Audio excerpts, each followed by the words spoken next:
मोठ्या प्रेमाने एकदा वंदन करूया हनुमंतरायाला. माझ्या मागे टाळी वाजवायची आहे. जय जय जय हनुमान गोसाई कृपा करो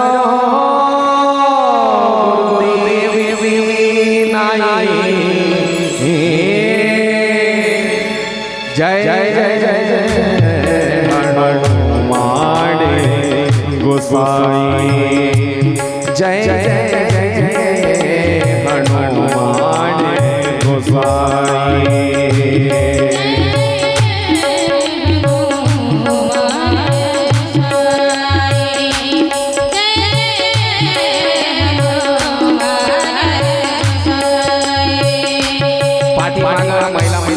वाजवायची माझ्या सर्वांनी.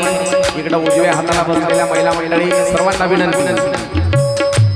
कृपा करो गुरुदेव की नाई कृपा करो गुरुदेव की नाई मंगल भवन अमंगल हारी मंगल भवन अमंगल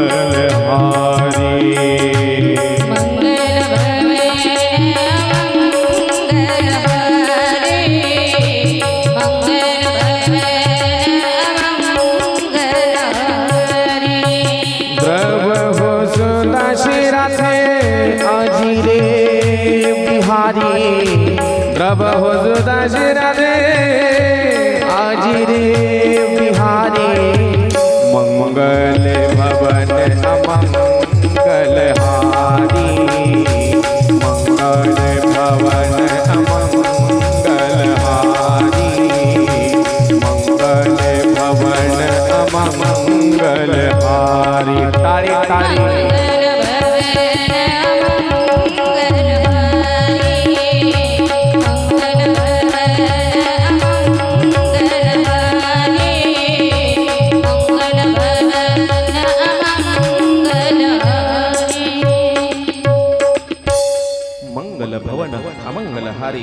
द्रव हुसु दशरथ अजिर बिहारी.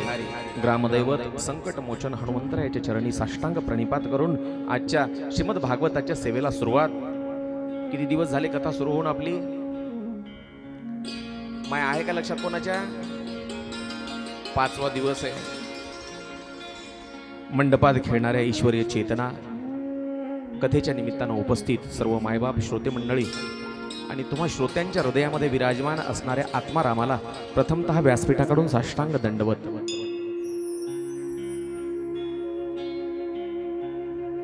आता येत असलेली श्रोते मंडळी अगोदरच येऊन बसलेले, खाली पाय लांब करून बसलेले, गुडघावर करून बसलेले, मंदिराच्या वट्ट्यावरले, जे आता येत असलेले, जे दुपारच्या सुट्टीमध्ये येणार आहेत ते, जे पहिल्या पंक्तीला येणार आहेत ते, त्या सगळ्यांच्या चरणावर साष्टांग प्रणिपात. आज माझ्या परिवारातील माझ्यावर मुलासारखं प्रेम करणारे माझे धामणगावचे बाबा आज कथेला उपस्थित आहेत. त्यांना देखील व्यासपीठाकडून साष्टांग दंडवत.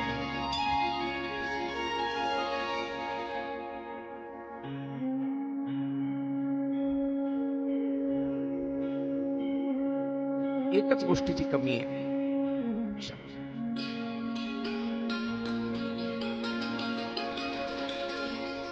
ज्या बापानं वळण लावलं ते बाप आज नाही समोर.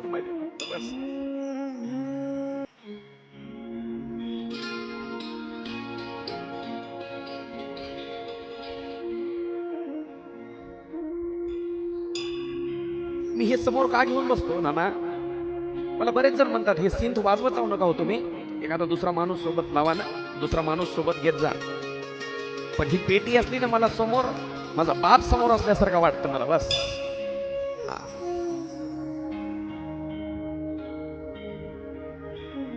मी कथा करून सुद्धा पेटी का वाजवतो? कारण माझा बाप मला सोबत असल्यासारखं वाटतं.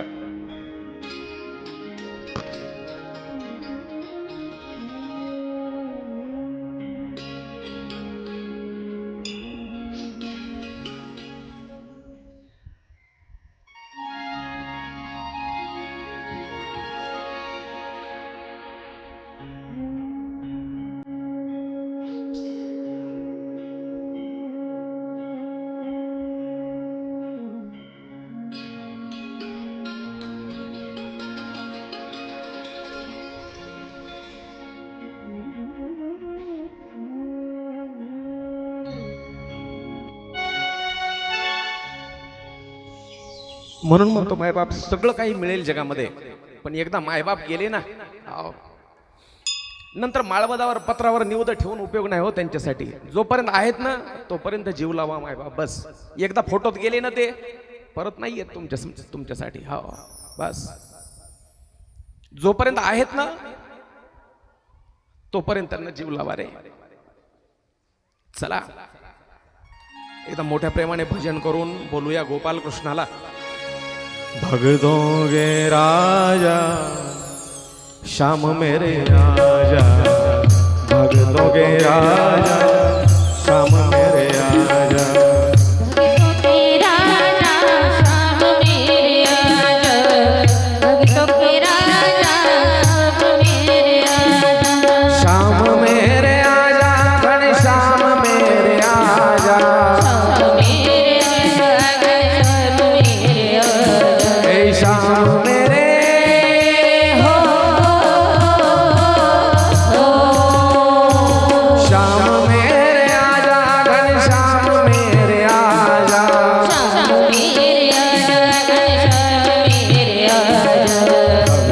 मेरे राजा श्याम मेरे राजा, भगतों के राजा श्याम मेरे आजा, भगतों के राजा श्याम मेरे आजा, भगतों के राजा श्याम मेरे राजा, भगतों के राजा श्याम मेरे राजा।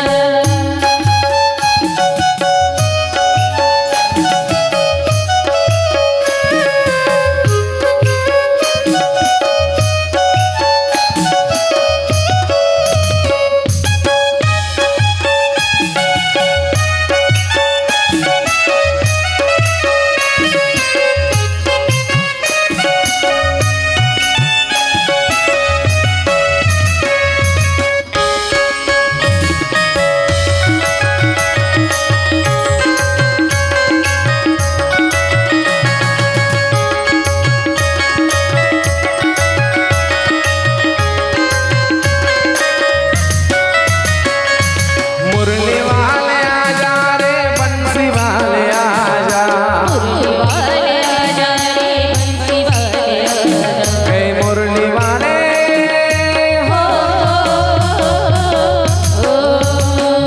ए राधा वाले आजा रे मीरा वाले आजा, वाले आजा रे मेरा वाले आजा, गोकुल से आजा रे सत्संग में राजा, से आजा रे सत्संग मेरा भगतों के राजा श्याम मेरे आजा, भगतों के राजा श्याम मेरे आजा, के राजा श्याम मेरे राजा, भगतों के राजा श्याम मेरे राजा, ए भगतों के राजा श्याम मेरे आजा, भगतों के राजा श्याम मेरे आजा,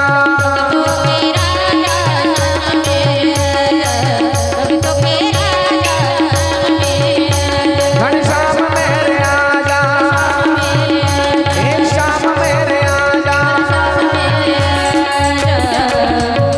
कुंडली कमर हरि विठ्ठल श्री ज्ञानदेव कृष्ण कन्हैया लाल की जय जय श्री राधेश्याम. कालपर्यंत गोड भगवंताचं चरित्र आपण श्रवण केलं. काल कुठपर्यंत कथा ऐकली माय सांगा कोणीतरी. काल कथेमध्ये शेवटी आपण काय भाग पाहिला, काय ऐकलं? हा म्हणजे काल सगळे बाहेरगावचे होते, आज माळवट्यातले आहेत. का आज बाहेरगावचे आले सगळे? काल तुमच्यापैकी कोणीच नव्हतं का कथेला? काल काय ऐकलं आपण कथेमध्ये?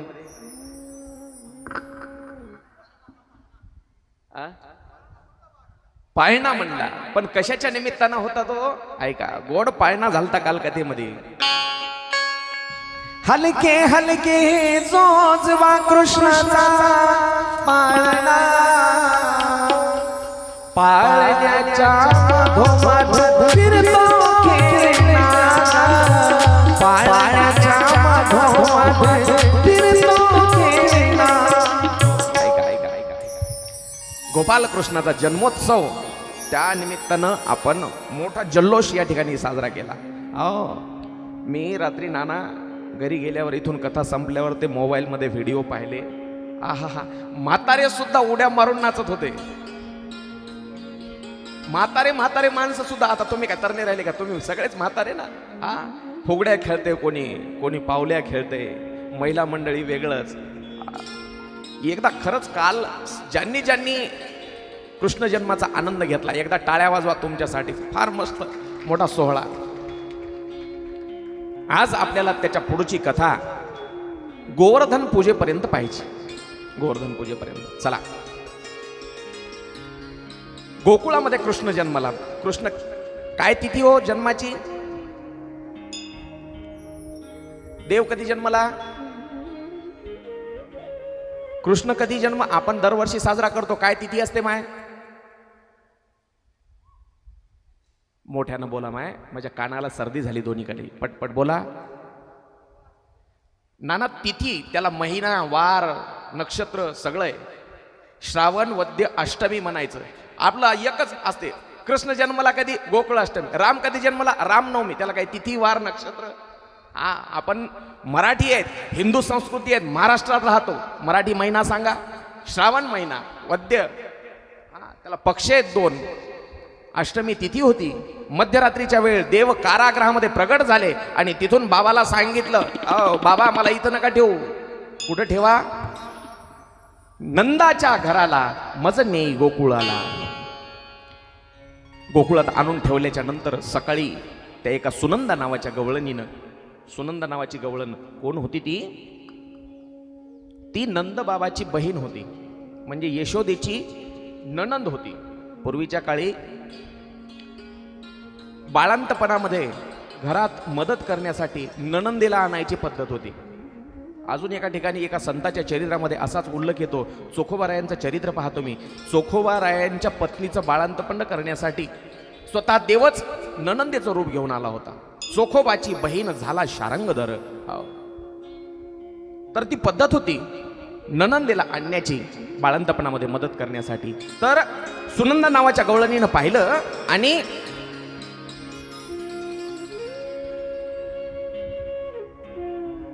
सगळ्या वाड्यामध्ये आवाज जाईल, सगळ्यांना ऐकू जाईल असा आवाज दिला. नंदबाबा गाईच्या गोठ्यामध्ये गेले होते. नंद बाबा बधाई हो, आपको लाला भयो, म्हणजे तुम्हाला मुलगा झाला. नंद बाबांना गळ्यातल्या अशा मोत्याच्या माळा अशा तोडल्या, काढल्या आणि फेकल्या तिच्या अंगावर. आनंद झाला एवढा, कारण म्हातारपणामध्ये मुलगा झाला, एवढा आनंद झाला. आणि जा सांगितलं, सगळ्या गावामध्ये आनंदोत्सव साजरा करायचा आहे आपल्याला. सगळे गावकरी म्हणजे गोकुळातले नगरवासी सगळे जमा झाले वाड्याच्या समोर आणि आनंद साजरा केला. कसा आनंद साजरा केला? तुकोबारायांनी गोड वर्णन केलं. गुढिया तोरणे, गुढ्या उभारल्या, दारावर तोरण बांधले, टाळी वाजवून आपण देखील तो क्षण अनुभवायचा आहे. गुढिया तोरणे तरी ती कथा गाती गाणे,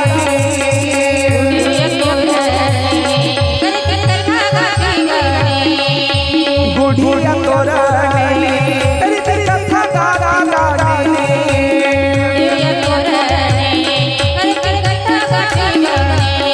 बाळकृष्ण नंदा घरी आनंद नर नारी,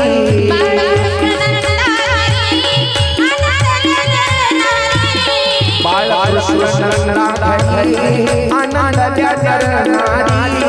ताली ताली गुढिया गुढिया गुढिया तोरणे तरी ती कथा गाती गाणे, गुढिया तोरणे तरी ती कथा गाती गाणे.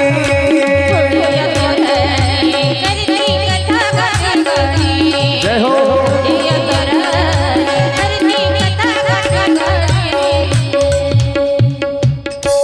गुढिया तोरणे करीती कथा गाती गाणे, बाळकृष्ण नंदा घरी आनंदल्या नर नारी.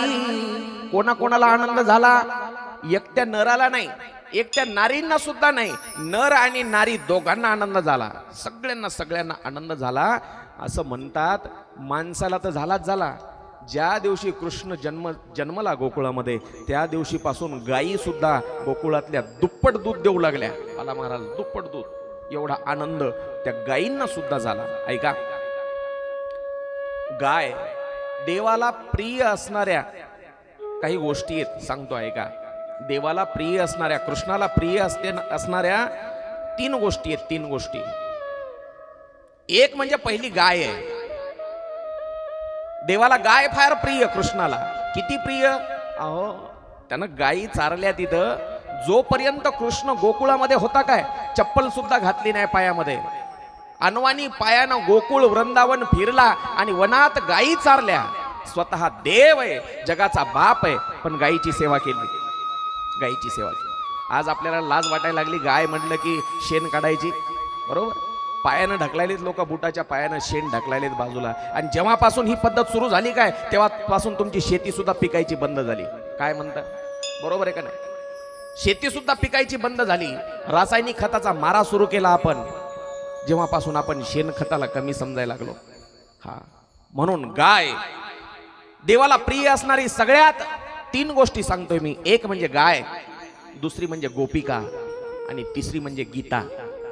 गाय, गोपिका म्हणजे गवळणी आणि तिसरी म्हणजे गीता. गोपिका कोण आहेत? गोपिका, गोपिका भारतामध्ये राहणारी प्रत्येक मुलगी, प्रत्येक स्त्री. यहाँ हर एक बालक मोहन है और राधा एक एक बाला. भारतामध्ये राहणारी प्रत्येक स्त्री ही राधा आहे, प्रत्येक स्त्री ही गोपिका आहे. आणि आज त्याच भारतामध्ये गायीची अवहेलना होते. गायी कत्तलखान्याकडे चालल्यात. कसायाला विकतोय आपणच. गायीला घरामध्ये आपल्या किंमत राहिली नाही, तसेच स्त्रीला देखील किंमत राहिली नाही. आज स्त्रियावर समाजामध्ये अत्याचार वाढत चाललेत. स्त्री कुठेही सुरक्षित राहिली नाही. तसंच गीतेचं देखील आहे. भगवंताला कृष्णानं जेव्हा अर्जुनाला उपदेश केला, एकट्या अर्जुनासाठी उपदेश नव्हता तो. अर्जुन निमित्त मात्र होता. अर्जुन फक्त निमित्त होता. जगाला हे तत्वज्ञान सांगायचं होतं भगवंताला, म्हणून अर्जुनाला निमित्त करून गीता सांगितली कुरुक्षेत्रावर. त्या गीतेच्या मार्गाने आज चालायला कोणीच तयार नाही. मग उलट त्यामुळंच देवाचा जो प्रकोप होत चाललाय आपल्यावर, देव आपल्यावर का रुसत चाललाय, ह्या 3ही गोष्टी, देवाला प्रिय असणाऱ्या 3ही गोष्टी आपण दूर ढकलल्यात. म्हणून देव सुद्धा आपोआपच दूर चाललाय आपल्यापासून. गाय, गोपिका आणि गीता, अशी अवस्था आहे महाराज गीतेची. अक्षरशः सत्य घटना सांगतो. वृंदावनामध्ये मी होतो. वृंदावनामध्ये गेलो असताना एक भंगारचा गाडा होता. भंगारचा गाडा रद्दी गोळा करू लागला. तो भंगार गोळा करणारा रद्दी गोळा करू लागला एका हातगाड्यावर. आणि मला सवय आहे, जिथं पुस्तकं दिसले मी तिथं असं पाहत राहतो. त्या रद्दीच्या पुस्तकामध्ये, त्या गाड्यावर मला गीता सापडली. वृंदावनामध्ये जर गीतेची ही अवस्था असेल, खोटं वाटत असेल तर विचारा तिला. मी तिथं रद्दीच्या गाड्यावर गेलेली गीता मी उचलून आणली.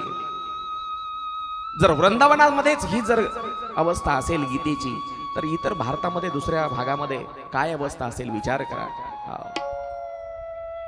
एक आपल्या इथली घटना सांगतो नाना. 1 वर्ष नाही तर 2 वर्ष झाली असतील जास्तीत जास्त. मंदिरामध्ये कोणतरी गीता आणून ठेवली होती. एक मंदिरामध्ये का आणून ठेवली असेल? कारण नेताना त्यांना हौशेनं घरी नेली असेल, बरोबर.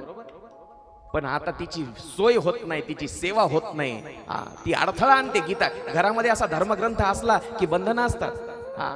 रविवार, मंगळवार ते साजरे करता येत नाहीत घरामध्ये जल्लोषानं, म्हणून ती इथं आणून ठेवली. नेलीच कशाला मग घरी तू? म्हणून सांगतो, देव आपल्यावर पासून दूर जाण्याचे कारण हेच. कारण देवाला प्रिय असणाऱ्या गोष्टी आपण दूर केल्या. गाय दूर केली, गोपिका म्हणजे स्त्रियांची पूजा होत नाही आपल्याच्यानं, मान सन्मान देणं होत नाही, आणि गीता.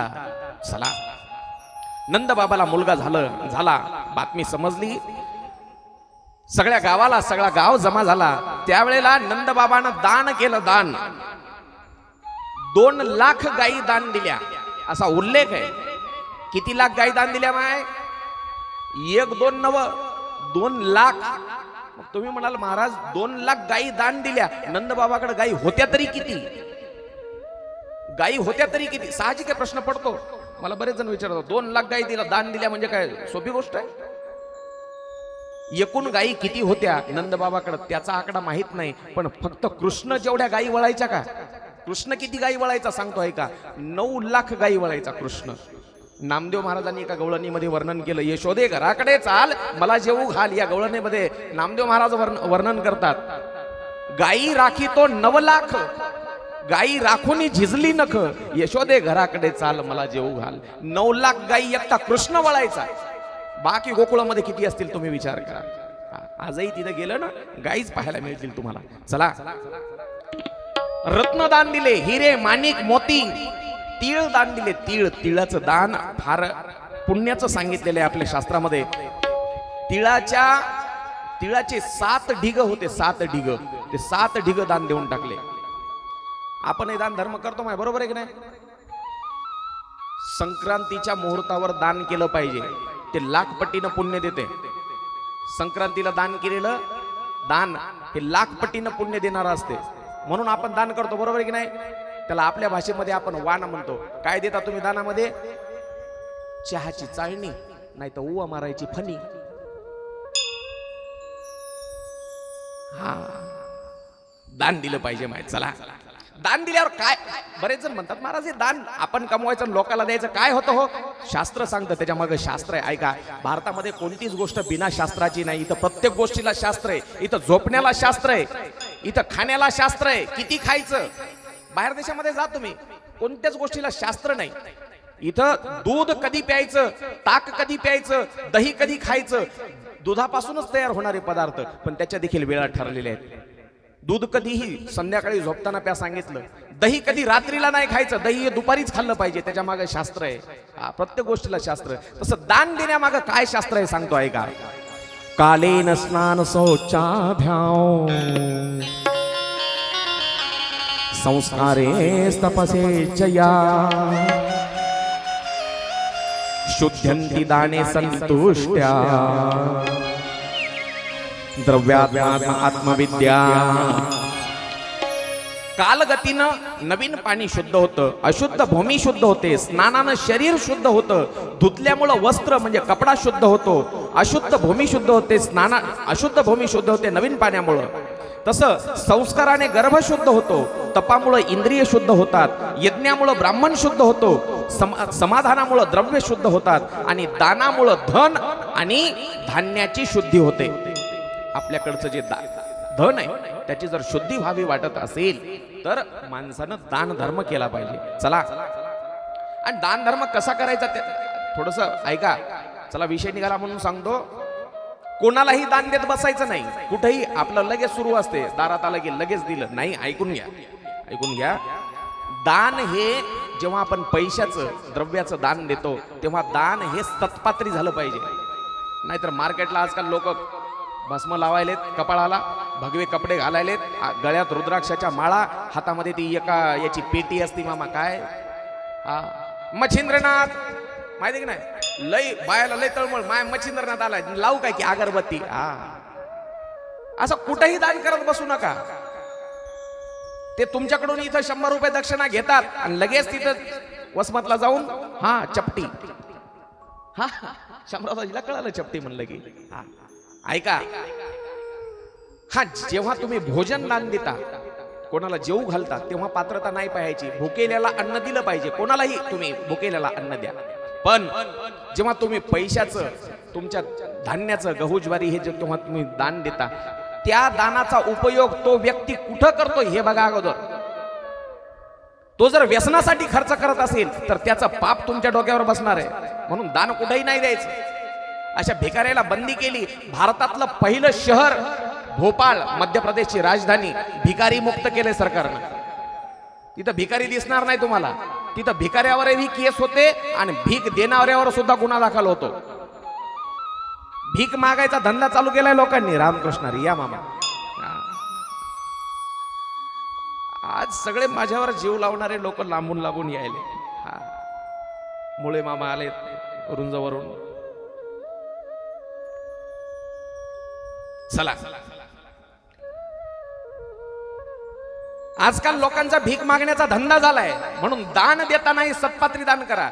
त्याची काही वेळ वगैरे काही नसते दान देण्यासाठी. माय आता हिवाळा लागायला, हिवाळा बरोबर आहे, रस्त्यानं जर समजा एखादा वेडसर दिसणारा भिकारी दिसला तुम्हाला, त्याच्यासाठी एखाद्या वेळेस 200-400 रुपयाचा नवीन स्वेटर घेऊन द्या. दान देताना तुम्हाला दान द्यायचंय ना, हा. नाही तर आपलं लय असते कार्यक्रमामध्ये, इथं देणगी द्यायची एखाद्या शेंद्रासाठी 11 रुपये आणि नाव यायची वाट पाहतात लोक. माझं नावच सांगितलं नाही त्यानं. द्यायचे किती? 11 आणि माझं नाव का सांगितलं नाही? दान देण्यासाठी हे बंधन नाही माय. चला, एखादा हिवाळ्यामध्ये थंडीनं कुडकुडत असलेला भिकारी पहा, त्याला 1000-500 रुपयाचा स्वेटर नवीन घेऊन द्या. देव काय असतो तुम्हाला तिथं पाहायला मिळेल, काय आनंद असतो. उन्हाळ्याच्या दिवसामध्ये एखादा अनवाणी पायात चप्पल नसलेला एखादा पहा व्यक्ती आणि त्याला एक 100-200 रुपयाची नवीन चप्पल घेऊन द्या. त्यात काय आनंद असतो मग पहा. आणि हे कुठं सांगत बसायचं नसते मी तिथं दान दिलं म्हणून. नाही, दान दिलेलं सांगायचं नाही माय. चला, दान देण्यासाठी अशी वेळेची गरज नाही. चला, भगवंताचा जन्म पाहतोय आपण. कृष्ण जन्म कधी प्रकट झाले हो देव? किती वाजता? 2 अवतार सांगितले मी, पूर्ण अवतार सांगितले. बाकीचे अंश अवतार आहेत. कृष्ण आणि राम हे पूर्ण अवतार आहेत. देव पूर्ण रूपाने त्याच्यामध्ये, बाकीच्या अवतारामध्ये अंश रूपाने आला. 2 पूर्ण अवतार पण एकमेकाच्या अगदी विरुद्ध सांगितले मी, कृष्ण आणि राम. रामाचा जन्म किती वाजता माय? कोण म्हणलं 6 वाजता? मोठ्यानं सांगा माय. रामनवमी आपण साजरी करतो, किती वाजता राम जन्म साजरा करतो? किती वाजता गुलाल उधळतो देवाच्या नावानं? तुम्ही आठवा, तोपर्यंत मी येतो जाऊन घरी. येऊ का? सांगायले सांगता फार हळू सांगता. दुपारी 12 वाजता मला फार सगळं पाठ होऊन गेले ना राव, मी त्याच्यातच आहे रात्रंदिवस. सांगतात, बोलतात महिला मंडळी. मात्र हे गावातलंच आहे, बाहेर गावचं असलं सुद्धा बोलले बी असत्या. पण हे ओळखीचं, हे उद्या रस्त्यानं चलत चलत काहीतरी टिंगल करील म्हणून बोलणं झाल्यात. हा, किती वाजता रामाचा जन्म किती वाजता? 12 वाजता. आणि कृष्णाचा रात्री 12ला. बरोबर आहे काय? रात्री 12ला. 2 अवतार आहेत पण दोघही एकमेकाच्या विरुद्ध आहेत. पान राम म्हटलं की शब्द उच्चारण्यासाठी किती सोपा आहे, काही आडे वेडे घ्यावं लागतात. नाना, त्या राम दोन्ही अक्षर सरळ सरळ आहेत, सरळ सरळ, कोणतंही जोडाक्षर नाही मामा त्याच्यामध्ये. आणि कृष्ण फार अवघड, 2च अक्षर आहेत पण दोन्ही जोडाक्षर आहेत. एकही अक्षर सरळ नाही. रामामध्ये एकही वाकडं नाही आणि कृष्णामध्ये एकही अक्षर सरळ नाही. तसंच रामाचं आहे, रामाचं काम एकही वाकडं नाही आणि कृष्णाचं एकही सरळ काम नाही. हा, 2 अवतार एकदम विरुद्ध. एक अवतार रात्रीलाच 12ला. का 12ला? त्याच्या मागे कारण आहेत, लय कारण आहेत. कथा ही सांगणं 7 दिवसात शक्यच नाही. रात्री 12लाच का? कारण राम अवतार अगोदर झाला होता. ऐका, राम अवतार अगोदर झाला होता सूर्यकुळामध्ये, सूर्यवंशामध्ये राम अवतार झाला. रागाला, चंद्राला रुसून बसला चंद्र. त्याचा मान वाढला, त्याच्या कुळामध्ये देवा तुम्ही जन्म घेतला. भांडायला लागला चंद्र देवाला आणि त्याचा मान वाढला. देव म्हणले, अरे त्याचा मान जरी वाढला, त्याच्या कुळात जरी जन्मलो तरी तुझं नाव माझ्या नावासमोर लावतो. राम अवतारामध्ये रामाच्या पुढं आपण काय म्हणतो? चंद्राचं नाव लावलेलं आहे. रामचंद्र म्हणतो का नाही? ते म्हणलं एवढ्यावर जमणार नाही, माझ्या कुळात जन्म घ्या आणि तेही मी ज्या वेळेला उगवतो त्या वेळेला जन्म घ्या. रात्रीला चंद्रवंशामध्ये, यदुकुळामध्ये, यादव वंशामध्ये जन्म घेतला आणि म्हणून रात्रीच्या वेळेला जन्म घेतला, चंद्राला खुश करण्यासाठी. पहिला अवतार रामाचा सूर्यवंशात झाला आणि दुसरा चंद्रवंशामध्ये, यादव कुळामध्ये, त्या यदुकुळामध्ये झाला. चला ऐका, रूप जे आहे भगवंताचं अतिशय गोड रूप धारण केलं. आणि अष्टमीच्या दिवशी देव जन्मले. नवमीच्या दिवशी म्हणजे अष्टमीला रात्रीलाच गोकुळामध्ये आले आणि नवमीच्या दिवशी सकाळी जन्मोत्सव साजरा झाला. पाळणा जे आपण काल म्हणला ते तिथं नवमीच्या दिवशी झाला. आपण इथं अष्टमीला साजरा केला. नवमीचा दिवस मध्ये गेला, दशमीचा मध्ये गेला. दशमी नंतर काय येते? दशमी नंतर पौर्णिमा. बरोबर आहे? नवमी, दशमी आणि दशमी झाल्याच्या नंतर एकादशी येते. एकादशीच्या दिवशी दारामध्ये एक मसनजोगी आला. मसनजोगी, पूर्वीच्या काळी मसनजोगी यायचे. हा, ते भगवे कपडे असायचे, फेटा. मला थोडं थोडं आठवते त्यावेळेला मसनजोगी गावात आला रे आला. हे असे लहान लेकरं पार मधल्या खोलीत जाऊन लपायचे आणि आज्या सांगायच्या, ए ते धरून नेते रे, बरोबर आहे की नाही? एवढी भीती वाटायची त्या मसनजोग्याची. गळ्यामध्ये कवटी असायची काही जणांची अडकवलेली, बरोबर मामा? कवटी असायची, हातामध्ये ते एक वाजवायचं असं असायचं घंट्यासारखं काहीतरी. एवढी भीती वाटायची. एक मसनजोगी आला. नगर में जोगी आया, यशोदा के घर आया, आके अलख जगाया, सबसे बड़ा तेरा नाम, तेरा नाम भोलेनाथ, भोलेनाथ, भोलेनाथ, भोलेनाथ, भोलेनाथ, भोलेनाथ. ताली वाजवायची. जय हो.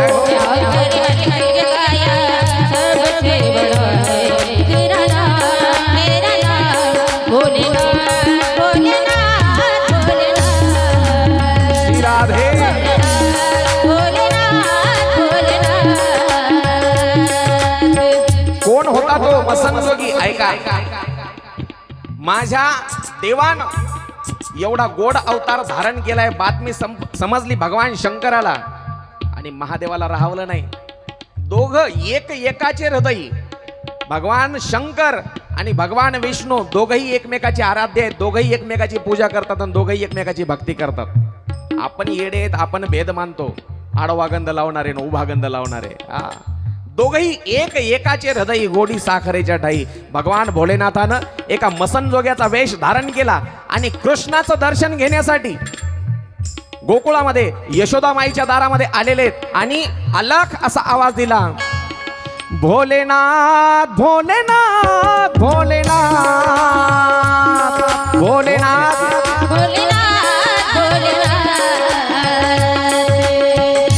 मसनजोग्याचं ते रूप पाहिलं. अंगणामध्ये आलेला मसनजोगी पाहिला. यशोदामाई वट्ट्यावर ओसरीला बसलेली होती. ओसरीला बाळाला घेऊन मांडीवर कृष्णाला. अजून कृष्ण नाव ठेवलं नाही बरं का, सांगतोय तुम्हाला समजण्यासाठी. बाळाला मांडीवर घेतलेलं होतं. पण ते मसनजोगी अंगणात पाहिल्यावर यशोदामाईच घाबरली. तिला वाटलं त्या मसनजोग्यानं जर माझ्या बाळाला पाहिलं तर माझ्या बाळाला नजर वगैरे व्हायची, भीती वाटायची. मग तिनं ते बाळ घेतलं आणि पाळण्यामध्ये नेऊन टाकलं मधल्या खोलीमध्ये. आणि मधल्या खोलीत नेऊन टाकल्यावर यशोदामाईनं त्याला भिक्षा घेण्यासाठी ताट घेतलं. ताट कशाचं असेल माय? स्टीलचं. अरे नंद बाबा होता तो, नंद बाबाचा वाडा, तिथं काय कमी आहे? सोन्याचं ताट घेतलं, त्याच्यात हिरे माणिक मोती सुवर्णदान देण्यासाठी घेतलं. वर्णन केलं सूरदासांनी. ले भिक्षा निकली नंद रानी, हे ले भिक्षा निकली नंद रानी, कंचन थाल धरायो, लो भिक्षा और जाओ जोगी मेरो लाल डरायो.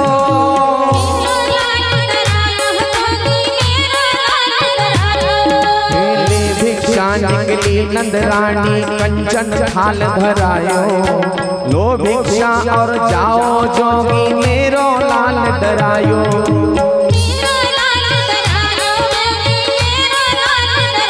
नगर में जोगी आया, यशोदा के घर आया, आके अलख जगाया, सबसे बड़ा है तेरा नाम, तेरा नाम भोलेनाथ.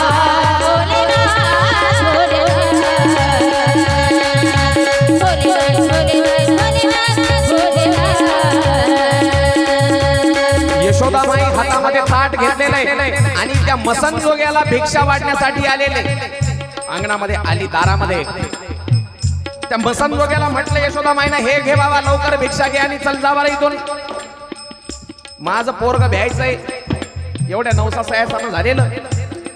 त्यावेळेला ते हातातलं ताट पाहिलं त्या मसनजोग्यानं. कोण होता तो? भोलेनाथ, भगवान शंकर होते, पण ओळखलं नाही.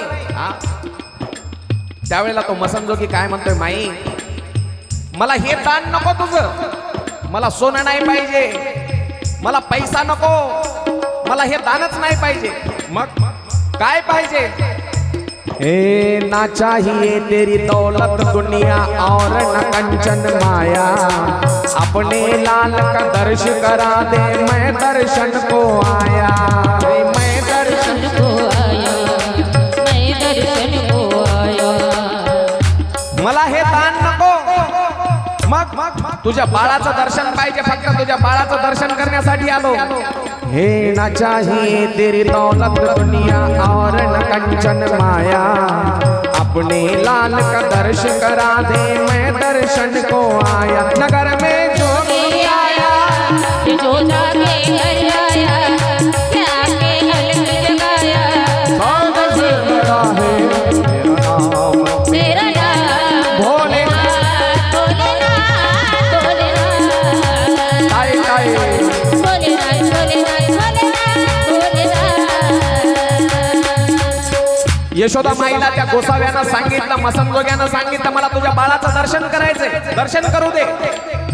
यशोदा माई राग आला यशोदा माईला, ए म्हणली गोसाव्या हे घ्यायचं तर हे दान घे, नाहीतर चल चालता हो इथून। एवढ्या नवसा साया सांगा म्हातारपणी आम्हाला मुलगा झालेला तो तुझ्या समोर आणू का? अजून मधल्या खोलीतूनच बाहेर आणलं नाही त्याला आणि आजच तुझ्या समोर आणू त्याला? अरे तुझी नजर झाली, तुला भिलं माझं पोरग, तुझा अवतार तर बघ आधी। गळ्यामध्ये कवट्याची माळ आहे, तुझ्या अंगाला सगळं भस्म लावलेलं, हे भगवे कपडे, माझं बाळ भिलं तर नाही आणणार पोराला, घ्यायचं तर घे नाही तर चल जा निघून। नाराज झालेले भगवान शंकर माग फिरले आणि मनातले मनात भगवंताची प्रार्थना करू लागले, देवा अरे तुझ्या दर्शनासाठी मी कैलासावरून आलो इथं, तुझ्या आईनं हाकलून दिलं मला, आता कशी भेट होईल? भेट तर झालीच पाहिजे। हे भोले हे भोले तू रूठा जग छोटा, मेरे यार से मिला दे वो प्यार की जगा दे। भोले हो भोले नगर में जोगी आया, ये तो जाके घर आया, जाके अलग जगाया। सबसे बड़ा है तेरा नाम, तेरा नाम भोलेनाथ भोलेनाथ भोलेनाथ भोलेनाथ भोलेनाथ। सूरदासांनी गोड वर्णन केलेलं आहे सूरदासाचं भजन। पांच वेद परिक्रमा करके शृंगी नाद बजाए, सूरदास बलिहारी कन्हैया जुग जुग तेरो जाए। भजनामध्ये जास्त वेळ जातो म्हणून भजन जास्त घेणार नाही मैं। तशी आजची जी कथा आहे का नाही, गोपाल कृष्णाच्या चरित्र म्हणजे हे भजन प्रिय ज्यांना भजन आवडतं त्या लोकांसाठी विशेष आजचा दिवस असतो बरं का। कारण गवळणी एवढ्या होणार आहेत गोड, काही जण म्हणतील आजच्या कथेत थोडंसं भजन जास्तच झालं, पण त्याला नाईलाज आहे, साधू संतांनी बंद करायले का? ठीक आहे करा, जनरेटर चालू आहे, बंद करायले ते आलं तुमचं होते लवकर चालू, पण माझ्याला 1 मिनिट वेळ घेते। माझ्याकडे एक नाही ना काम, एक अजून विशेष आहे, तुम्हाला अख्ख्या महाराष्ट्रामध्ये हे असा नमुना शोधून सापडणार नाही। कथा सांगणं, गाणं आणि हे वाजवणं, लोकांच्या नुसते मोबाईलच्या शूटिंगसाठी 4-4 जण संघ येत नुसते येऊ द्या पुंडली खायला। अख्ख्या महाराष्ट्रामध्ये एकटा आहे मी, म्हणून म्हणतो माझ्या जी गुरुकृपा झाली ना बस।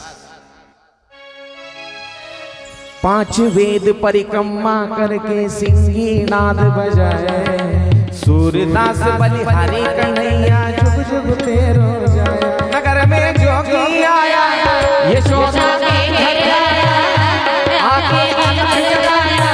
सबसे बड़ा है तेरा नाम, तेरा नाम भोलेनाथ भोलेनाथ भोलेनाथ भोलेनाथ भोलेनाथ भोलेनाथ।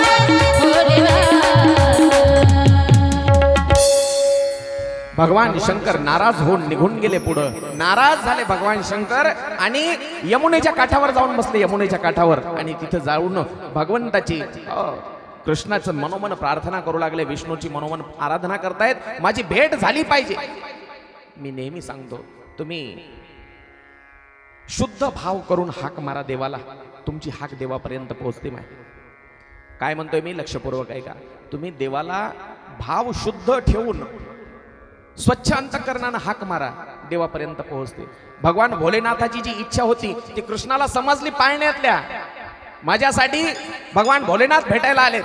मग आपण एक लीला केली पाहिजे. रडायला सुरुवात केली. रडतय रडतय रडतय बाळ एवढं रडायला लागलं. 1 तास झाला, 2 तास झाले, पण रडायचं काही थांबत नाही. म्हणून सगळ्या वाड्यातल्या गवळणी त्या ठिकाणी जमा झाल्या आणि गवळणी जमा झाल्याच्या नंतर एक एक एक एक गवळण म्हणते, अगं ज्या दिवशीपासून बाळ जन्मलं यशोदे त्या दिवशीपासून नगरातल्या सगळ्या बायका येऊ येऊ पाहून जात आहेत. एखादीची नजर तर लागली नसेल. काय म्हटल्या त्या? पहा ना, महिला मंडळी जे जुन्या काळातल्या होत्या त्यांचं एकच दिष्ट झाली असे. बरोबर आहे की नाही? एवढंच होतं ना. माय लेकराला ताप आली की काढ दृष्ट, उतर मिरच्या, नाही तर उतर फडा, नाही तर मग ते दगड घ्यायचा आणि दगडावर थुकायचं. बरोबर हेच होतं की नाही? हा, पूर्वीच्या काळी दवाखाना वगैरे एवढं होतं का? माय ताप जरा आली तर ते घर सारवायचं काय असायचं ते फडकं, काय म्हणायचं त्याला? पोत्र. आणि त्या पोत्र्यावर एक प्रकारचे किडे व्हायचे मामा. त्याला काय म्हणायचं? कोणाला आहे लक्षात? सांगा सांगा, मोकळ्या मनानं सांगा. फार जालिम उपाय होता तो. इकडं माहित आहे काय म्हणायचं त्या किड्याला? उद्यापासून मीच पुढे येतो, थांबा. हा, मला इथपर्यंत ऐकू येईना, मीच पुढे येतो. काय म्हणायचं? गाढव म्हणायचं. आणि ते गाढव पाण्यात टाकायचं आणि ते पाणी लेकराला पाजायचं. बरोबर. आता जरासं काय झालं की चाल दवाखान्यात. हा, त्या 2-4 म्हाताऱ्या गल्लीतल्या जमा झाल्या आणि त्या काय म्हणतात, अगं यशोदे परवापासून ज्या दिवशीपासून बाळ जन्मलंय त्या दिवशीपासून गल्लीतल्या सगळ्या बायका येत आहेत त्यांना पाहायला. त्या बाळाला एखादीची नजर तर झाली नसेल. मग काय करायचं? आपण याची नजर उतरू. माझ्या बाळाला लागली कुणाची नजर,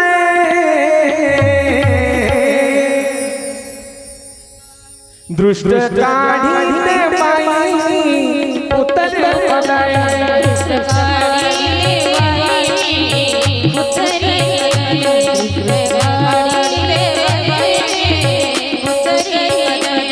दृष्ट काढीते बाई उतर पडाय, दृष्ट काढीते बाई उतर पडाय, दृष्ट काढीते बाई उतर पडाय.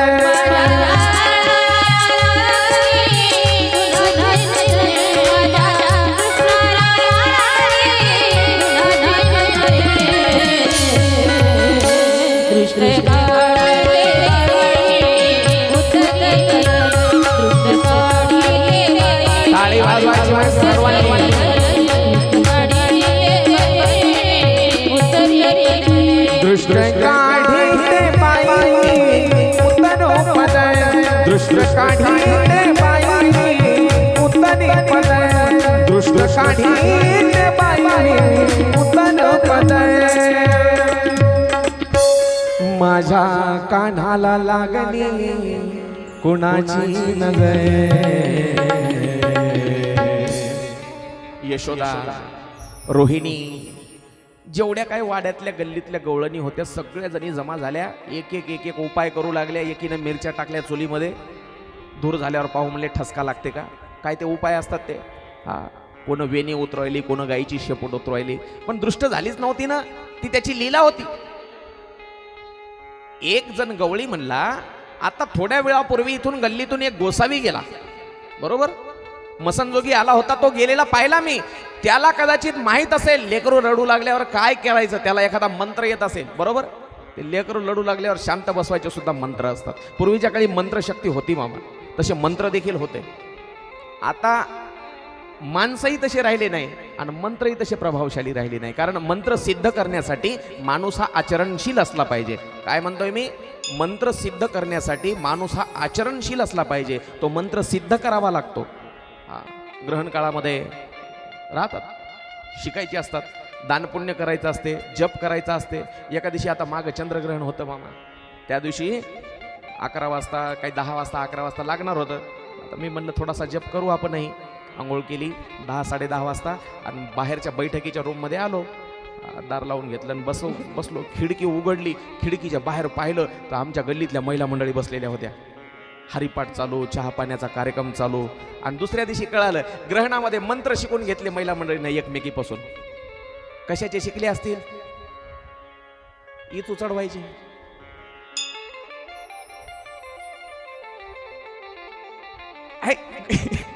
आता बघा गल्लीतल्या महिला मंडळी दिसल्या की माझ्याकडे पाहून हसतात. मग आता हे खरंय, आपलं ते चालते. एखादा चांगला मंत्र शिकला पाहिजे. ऐका, चला त्या गोसाव्याला बोलावलं पाहिजे. मग सगळ्या गावामध्ये दौंडी दिली. हाय क्या कोई बच्चे की नजर उतारने वाला बाबा. माहित नाही नेमकं गोसावी कोणीकडे गेलं होतं. गोसावी कोणीकडे गेलं माहितच नाही. ते लांब जाऊन बसला होता भगवान भोलेनाथ यमुनेच्या काठावर. दौंडी दिली. हाय क्या कोई बच्चे की नजर उतारने वाला बाबा. बच्चे की नजर उतारने वाला बाबा कोई है क्या. आवाज ऐकला भोलेनाथानं. यमुनेच्या काठावर बसलेला होता तो मसनजोग्याच्या वेशामध्ये आलेला भगवान भोलेनाथ. तिथं आवाज ऐकला आणि आवाज ऐकल्याच्या नंतर उठून उभे राहिले भगवान भोलेनाथ. आणि लक्षात आलं कृष्णानं काहीतरी लीला करायला सुरुवात केली. त्यांना आवाज दिला, मी आहे. आमच्या नंद बाबाच्या घरी नवीन बाळ जन्माला आलेलं आहे 2-3 दिवसाचं. त्याला नजर लागलेली आहे. तुम्हाला उतरवता येते का. म्हणलं माझा हातखंडा आहे त्याच्यामध्ये, माझा कोणीच हात धरू शकत नाही नजर उतरवण्याच्या बाबतीत. आला आणि तोपर्यंत वाड्याच्या समोर अशी गर्दी जमली होती, फार मोठी गर्दी. मध्ये जायला रस्ता सुद्धा नव्हता. 2 गवळ्यानं काय केलं, महादेव सांगायलेत बरं का स्वतः ही कथा पार्वती आई साहेबाला. असं महादेव म्हणतात, माझ्या दोन्ही दंडाला 2 गवळ्यानं धरलं आणि अशी गर्दी फुल भरली. वाडा फुल भरला होता लोकांनी. अशा गर्दीतून बाजूला वाट काढीत चलो हटो, बाजू हटो, नजर उतारने वाले बाबा आहे, चलो बाजू हटो, बाजू हटो. सगळ्यांना बाजूला केलं आणि मला त्या ओसरीवर आणून बसविलं. कोण म्हणतायत, महादेव म्हणतात. पार्वतीला सांगू लागले कैलासात गेल्यावर ही कथा ऐका. ज्या यशोदेनं थोड्या वेळापूर्वी शिव्या देऊन हाकलून दिलं होतं त्याच गोसाव्याला आता त्यालाच मानानं ओसरीवर बसवलंय. आणि मधल्या खोलीतून यशोदा माई जगाचा बाप हातात तळ हातावर घेऊन आले, कृष्णाला घेऊन आले आणि समोर धरलं फक्त महादेवाच्या. रडते बाळ, अजून रडते. पण महादेवानं सांगितलं, माय तुझ्या हातामध्ये ठेवून जमणार नाही. मनातले मनात म्हणलं, मला आता आत्ताच थोड्या वेळापूर्वी हाकलून दिलं होतं, आता तूच माझ्या हातात आणून देशील की नाही पाय.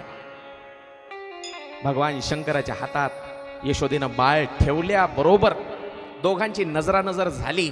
आणि काय आश्चर्य, एवढा वेळ रडत असलेलं ते बाळ एकदम हसायला लागलं, एकदम हसायला लागलं. त्याच्या डोळ्यातून अश्रुधारा वाहत होत्या.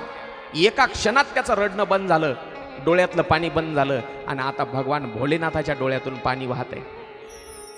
देव रडतोय, भोलेनाथ रडतात आणि कृष्ण मांडीवर हसतोय. भक्तांच्या रक्षणासाठी किती गोड अवतार धारण केला तुम्ही. कोण म्हणतायत, महादेव म्हणतायत मांडीवरच्या कृष्णाला. आणि कृष्ण म्हणतोय, जेव्हा जेव्हा माझा मी नवीन नवीन अवतार धारण केल्यावर तेव्हा तेव्हा तुम्ही माझ्या प्रत्येक अवतारात दर्शन घ्यायला येता. राम अवतार धारण केल्यावर सुद्धा तुम्ही आले होते आणि आज सुद्धा आले. फक्त डोळ्यातून बोलणं चालू आहे बरं का. डोळ्यातून, डोळे सुद्धा बोलतात, डोळे सुद्धा बोलतात. ती भाषा कळली पाहिजे. फक्त मुके जनावर सुद्धा बोलतात, मुके जनावर सुद्धा बोलतात. ऐका. आणि थोड्या वेळानं यशोदा म्हणली, द्या बाबा बाळाला. बाई म्हणले, अजून नजर उतरायचा मंत्रच मारला नाही मी, राहू दे थोडा वेळ. काहीतरी कारण, जास्त वेळ मांडीवर ठेवायचं होतं ना, अजून मंत्र टाकला नाही मी, फक्त हात लावल्याबरोबर तुझं बाळ थांबले. म्हणले, बाबा तुमच्यासारखा ज्ञानी महापुरुष मी आजपर्यंत पाहिला नाही. अहो नाहीच ना त्याच्यासारखा कोणी.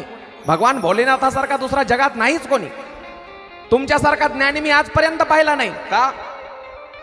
नुसतं हातात दिल्याबरोबर रडणारं बाळ थांबलं आणि तुमच्या डोळ्याला अश्रू धारा लागल्या, हसायला लागलं बाळ. बाबा तुम्हाला भविष्य कळतं का? आईचं हृदय काय असतं पहा. माय इकडं लक्ष द्या. आईचं हृदय कसं असतं. काल परवा दिवशी जन्मलेलं ते बाळ नवमीच्या दिवशी, अष्टमीला जन्मलं खरं, पण यशोदेला कळालं कधी? नवमीच्या दिवशी सकाळी. एकादशीचा दिवस आहे आज, म्हणजे दशमीचाच फक्त 1 दिवस मध्ये गेला होता. 3रा दिवस उजाडलाय तरी देखील आईला बाळाचं भविष्य जाणून घ्यायची इच्छा झाली. काय म्हणते महादेवाला, बाबा तुम्ही खूप ज्ञानी दिसताय, तुम्हाला भविष्य कळतं का? अरे भविष्य लिहिणाराच तो आहे, त्याला न कळायला काय झालं? आई कळतं ना मला. मग सांगा बरं माझा मोठेपणी कृष्ण कसा होईल, काय करेल? त्यावेळेला बाळाच्या मुखाकडे पाहिलं भगवान भोलेनाथानं आणि सांगितलं, आई याची ख्याती चंद्र सूर्य असेपर्यंत राहील, एवढा तेजस्वी तुझा बाळ होईल. लगेच काय विचारलं यशोदेनं, बाबा माझ्या बाळाचं लग्न कधी होईल? काय म्हणली यशोदा, परवा दिवशी जन्मलेलं बाळ आहे तिचं. तरी माईला किती उत्सुकता असते बाळाच्या लग्नाची, सून येण्याची. बैला मंडळी तर लई हाऊस, सुनानायची सुनानायची सुनानायची सुनानायची. उद्या आल्यावर तुझ्या कमरेत लाता खालती, मग सून आणायची, निघते तुझी हवा. यशोदा म्हणते बाळाला, महादेवाला म्हणते, काय म्हणते, माझ्या पोराचं लग्न कधी होईल? महादेव म्हणला, माय तुला जर खरं सांगितलं याच्या लग्नाची बुंदी खाऊ खाऊ तुला कटाळा होईल, कटाळा येईल, इतके लग्न होतील याचे, तर यशोदेला चक्कर आली असती. म्हणून काय म्हणले भगवान भोलेनाथ, तो मसनजोगी, ऐका माय अजून याच्या तळहातावरच्या रेषा स्पष्ट नाही दिसत नाही. काल परवा दिवशी जन्मलेलं तुझं बाळ, याच्या हातावरच्या रेषा, पायावरच्या रेषा, कपाळावरच्या रेषा अजून काही स्पष्ट दिसत नाही. पुढच्या वेळेला आल्यावर बिगर दक्षिणेचं सांगून जातो दाजी. पुढच्या वेळेला येतो फुकट सांगून जातो, दुसऱ्या वेळेला दक्षिणा सुद्धा देऊ नको. यशोदेनं भरपूर दान धर्म केला त्या मसनजोग्याच्या रूपामध्ये आलेल्या शंकराला, आणि भगवान शंकर तिथून निघून गेले. चला एकदा गोड भजन करू आणि पुढची कथा ऐकू. राधे राधे बोलो राधे राधे, राधे राधे बोलो राधे राधे.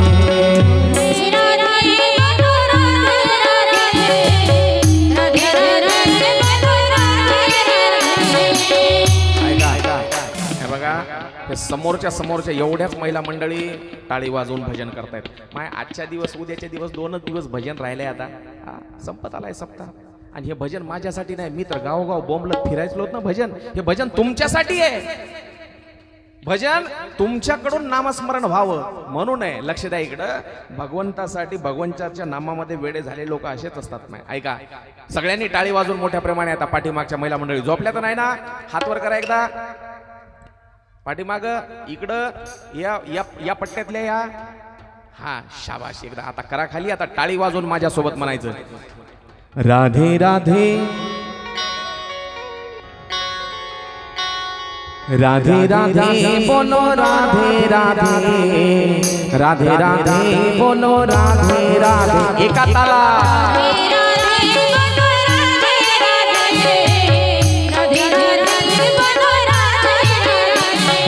हम भी बोले राधे राधे, तुम भी बोलो राधे राधे.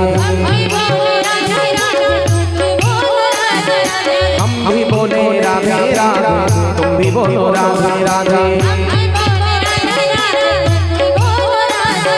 कान्हा की बनबनी से आए आवाज, कान्हा की बनबनी से आए आवाज. राधे राधे राधे राधे राधे राधे राधे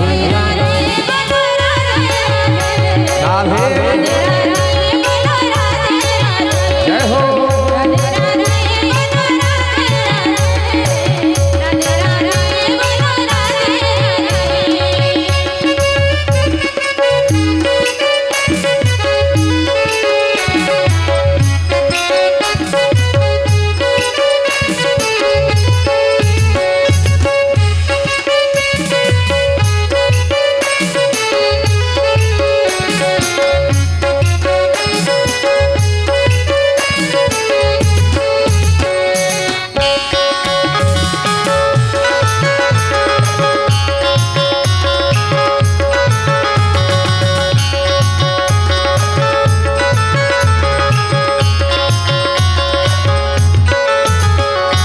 साधु बोले राधे राधे, संत बोले राधे राधे.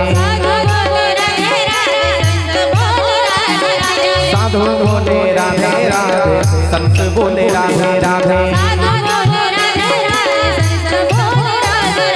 जमुना की लहरों से आई पुकार, जमुना की लहरों से आई पुकार. राधे राधे राधे राधे राधे ताली.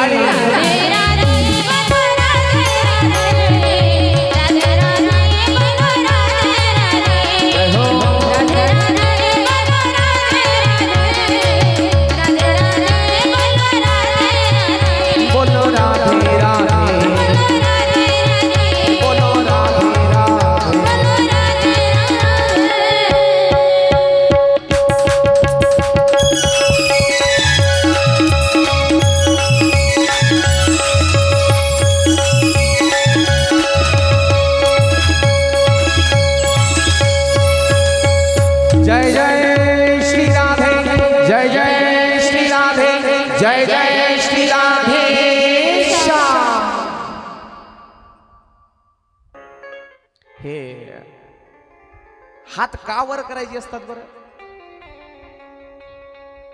किती वर्षापासून कथा ऐकतोय आपण? हात वर का करायचे? या रामकृष्ण या पुढे. किती वर्षापासून कथा ऐकतोय आपण? 10 वर्ष झाली असतील. 10 वर्ष झाले असतील भागवत कथा ऐकून. रामकथा, भागवत कथा, शिवकथा, या वेगवेगळ्या कथा ऐकतोय आपण. किती वर्ष झाले? प्रत्येक वर्षी आपण असे हात वर करतो कथेमध्ये.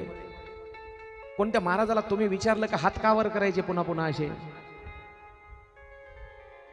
एकाही महाराजांना सांगितलं नाही.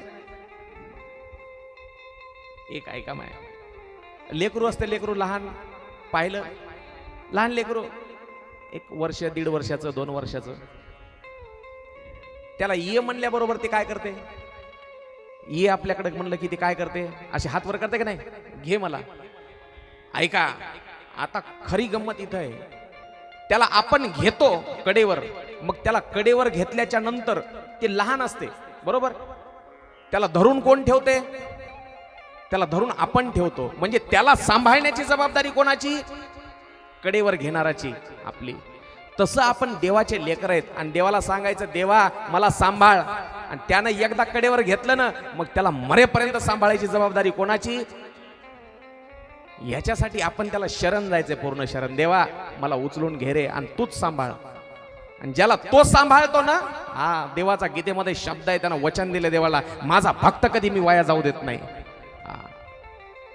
म्हणून चला ऐका, किती दिवस झाले होते माय ते भोलेनाथ कधी आले?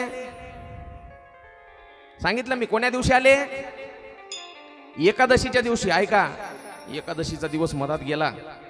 एकादश झाल्यावर अमावस्या येते दुसऱ्या दिवशी बरोबर. चालू देऊ का?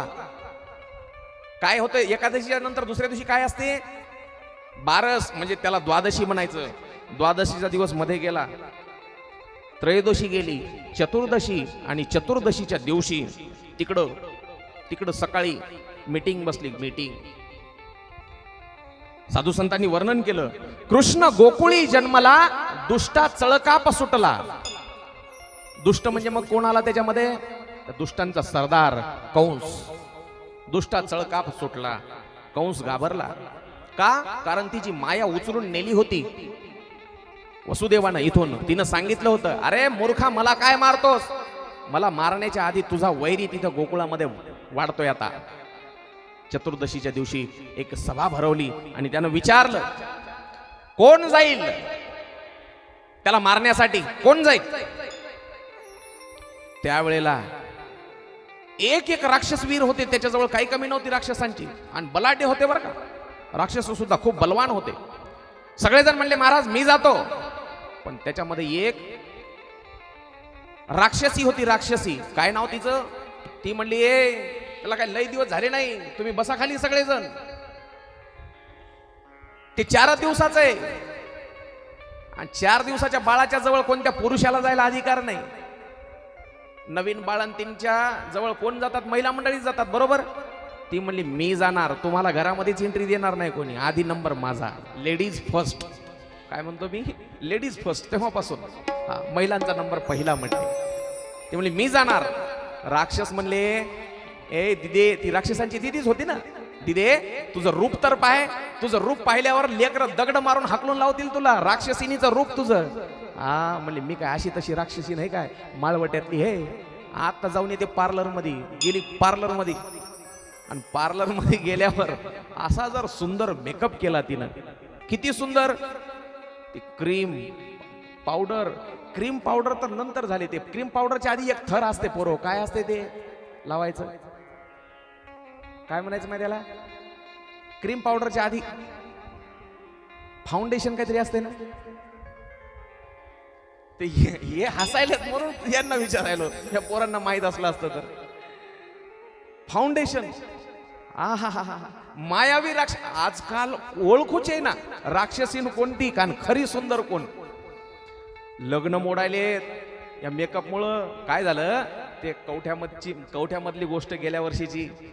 एका जणाचं लग्न झालं, समजा एका दिवसाचं आज लग्न झालं, सकाळी लग्न लागलं, संध्याकाळच्या वेळेला नवरी नवरदेव घरी आले आणि दुसऱ्या दिवशी काय झालं, त्या नवरीनं तोंड धुतलं आणि नवऱ्यापुढी चहा घेऊन गेली. ना ती नवऱ्यापुढी चहा घेऊन गेली. ते काय म्हणला, अ मावशी माझ्या बायकोला धाडा. कोणाला म्हणला? त्याच्याच बायकोला. बाप आला तितक्यात, अरे पागल झाला का, तुझी बायकोच आहे ना. म्हणला ही मावशी काल माझ्या लग्नात नव्हतीच. कोणाला म्हणला? त्याच्या बायकोला. कारण तिचा चेहराच बदलून गेला ना, मेकअपचा असा कमाल झालाय. विकोटार मारी नाही कॉस्मेटिक किल. आपल्याकडे सगळाच माल आहे दाजी, पण कुठं काढायचा कुठं नाही ते विचार करून काढतो मी. सगळा माल आहे. लय या मेकअप न की नाही. चला, तिनं मेकअप केला, किती सुंदर मेकअप केला आमच्या साधू संतांनं, ते सुद्धा वर्णन केलं. पुतळ्या डोरलं साखळ्या पैंजण कमरेला कमरपटा. पुतळ्या डोरलं साखळ्या पैंजण पुतळ्या डोरलं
मथुरेच्या बाजारीचा आज बाई दिवस. मथुरेच्या बाजारीचा आज बाई दिवस. काना भेटणार आज मला खास. काना भेटणार आज मला खास. नाव ठेवू नका कुणी ग बाई मला, नाव ठेवू नका कुणी. नाव ठेवू नका कुणी ग बाई मला, नाव ठेवू नका कुणी. दोरीला पैंजण पुतळ्या डोरलं सगळ्या पैंजण कमरेला कमरपटा. नाकात नथ घालूनी सगळा थाट माट करूनी, सगळा थाट माट करूनी. नेसले ग चालू पैंजणला, नेसले ग चालू पैंजणला, नेसले ग चालू पैंजणला, चालू पैंजणला, चालू पैंजणला. शृंगार केला त्या राक्षसीने, सुंदर वेश धारण केला. कारण सगळे मायावी होते, ते मायावी. कसाही वेश धारण करता येत होता त्यांना. लेकराला बसवा खाली तिकडच्या, आता बसवा त्यांना खाली. बस ग दिदे, बस खाली, बस बस ना. गोकुळामध्ये आलेली आहे. बाजारचा दिवस. सगळे पुरुष मंडळी जी होती सगळे कुठे गेले होते? मथुरेला गेलेले होते.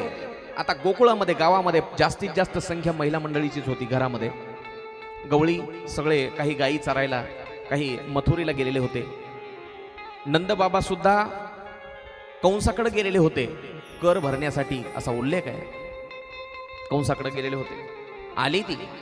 आल्याच्या नंतर तिनं कपटानं बाळ मारायचे ठरवले. नेमकं आता कोण्या घरी आहे माहित नव्हतं, ते जन्मलेलं काल परवा. मग ती म्हणली जेवढे काल परवा जन्मलेत का या 4-8 दिवसातले सगळेच मारते म्हणले. गावात आल्याबरोबर वेशीतून आत शिरल्याबरोबर तिनं एक एक घर एक एक बाळ मारायला सुरुवात केली. एक एक बाळ. त्यावेळेला असं म्हणतात, भगवान कृष्णानं तिला मायेला आपल्या स्वतःच्या वाड्यासमोर स्वतःच्या वाड्यासमोर आणलं आणि दारात आल्याबरोबर घरात शिरली ती. अगं यशोदा. बायका असतात अशा काही, बरोबर आहे की नाही? दारातून आवाज देतात, अगं यशोदा. दारात हाक मारली, आपण बाहेर येतो तोपर्यंत ती बाई किचन मध्ये येऊन पोहोचते. अशा पुतना आजही राहतात काही काय. ज्याच्या त्याच्या गल्लीतली ज्याची त्यांना ओळखून घ्या. दारात हाक मारतात आणि लगेच घरात पळत येतात किचन पर्यंत. ज्याच्या त्याच्या गल्लीतली पुतना ओळखून घ्या कोण आहे ते. आणि मी सांगत नाही. हा, हाक मारली दारात, अगं यशोदा काय करतेस? ती म्हणली कोणीतरी ओळखीची असेल. यशोदा बाहेर यायली तर तिला ढकलून ही मधात. अगं इतके नवसा सयासानं पोरग झाले, कळविलं तर नाही. ओळख ना पाळक. तिनं सांगितलं मी ओळखलं नाही. अगं तुझ्या लग्नामध्ये येऊ शकले नव्हते मी. आता तिचं वय झालं होतं 80 वर्ष यशोदेचं, आणि 80 वर्षाखालची गोष्ट सांगायली ती. तुझ्या लग्नात मी येऊ शकले नाही, पण आता मुलगा झाल्याची बातमी समजली त्याच्यामुळे आले. मला दाखव तरी. ते म्हणले ती आत्ताच झोपलंय, तू बस इथं, मी चहा करते. काय म्हणली ती? माय त्या काळी चहा नव्हता, त्या काळी दूध होतं, दूध. मी आत्ताच सांगितलं, एकटा गाई कृष्ण वळायचा, एकटा 9 लाख गाई वळायचा. चहा आता आला. दूध होतं पोटभर. किचन मध्ये गेली, स्वयंपाक घरामध्ये यशोदा. आणि यशोदा स्वयंपाक घरात गेल्याचं पाहिलं आणि हिनं आजूबाजूला पाहायला सुरुवात केली, बाळ कुठं आहे. कृष्ण म्हणला थांब, मी पण तुझीच वाट पाहत होतो. त्यानं रडायला सुरुवात केली पाळण्यामध्ये. रडायला सुरुवात केल्याबरोबर ती पुतना काय म्हणली, यशोदा बाळ रडते का, मी जाऊन घेते. गेली आणि गेल्याच्या नंतर तिनं कपट केलं होतं. बाळ मारायचं ठरवलं होतं. कसं मारत होती ती बाळाला? तिनं छातीमध्ये विष भरलं आणि विषानं युक्त असलेलं ते विषयुक्त दूध बाळाला पाजत होती ती. प्रत्येक घेतलं आणि त्या यशोदेच्या बाळाला कृष्णाला छातीला लावलं आणि त्याला दूध पाजायला सुरुवात केली. यशोदा अजून किचन मध्येच आहे, तिला माहित नाही काही काय होते. त्यावेळेला भगवान कृष्ण पुतनेच्या हातात गेल्याबरोबर दोघांची नजरानजर झाली, पुतनेची आणि भगवान कृष्णाची. त्यावेळेला नजरानजर झाल्याबरोबर एका क्षणासाठी डोळे मिटले. कोण? कृष्णानं डोळे बंद केले. का बंद केले त्याच्या मागे सुद्धा शास्त्रकारांनी वेगवेगळे मतं सांगितले. डोळे बंद करण्याचे कारण काय?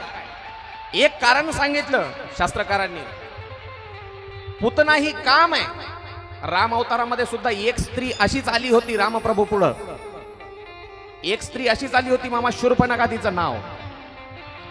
शूर्पणखा तिचं नाव. पण शूर्पणखेला रामप्रभूंनी पळवून लावलं, कारण तो मर्यादा पुरुषोत्तम अवतार होता म्हणून, मर्यादेचं पालन करायचं होतं म्हणून. पण इथं मर्यादा सगळ्या तोडायच्या होत्या भगवान कृष्णाला, म्हणून एकदा डोळे बंद केले. हा, मी आता सगळ्या मर्यादा तोडणार आहे. कृष्ण अवतारच वेगळा हो, राम अवतार वेगळा आणि कृष्ण वेगळा, दोघांच्या एकमेकांच्या विरुद्ध आहेत. तिथं काम पळवून लावला, शूर्पणखा पळवून लावली, पण इथं कामरूपी आलेली ती पुतना पिऊन टाकली. योगेश्वर कृष्ण म्हणायचं याला. हा, योगेश्वर कृष्ण. दुसरा, डोळे बंद करण्याचं कृष्णानं पुतनेकडे पाहिल्यावर डोळे का बंद केले अजून सांगतोय का? शास्त्र सांगतं कोणत्याही परक्या स्त्रीकडे टक लावून पाहायचं नसते. हा योगेश्वर कृष्ण आहे, देव आहे तो शास्त्राचं उल्लंघन करेल का? सगळे शास्त्र त्याच्यापासून आहे. म्हणून अजून एक कारण सांगतो, डोळे बंद केले आणि देवानं ओळखलं ही मला विष पाजणार आहे. त्या लहान कृष्णानं ओळखलं ही मला विष पाजणार आहे आणि विष पचवण्याची ताकद माझ्यामध्ये नाही. दूध पिण्याचं वय माझं, मी विष पिऊ शकत नाही. मग विष पिणारा कोण आहे जगामध्ये? कोण पचवू शकतं विष? तो वरचा बाबा. हा, मनोमन प्रार्थना केली, काल परवाच येऊन गेले तुम्ही, आज पुन्हा यावं लागणार आहे. हा, माझ्यावर संकट आले. कसं संकट? हे भोले शंकर पधारो, हे भोले शिवजी पधारो, बैठ छुप के कहा आओ मुक्ति के दाता हो, आओ मुक्ति के दाता, पड़ा संकट यहाँ। हे भोले शंकर पधारो, हे भोले शिवजी पधारो, बैठे छुप के कहा आओ भस्म रमैया हो, आओ भस्म रमैया, पड़ा संकट यहाँ। हे भोले हो,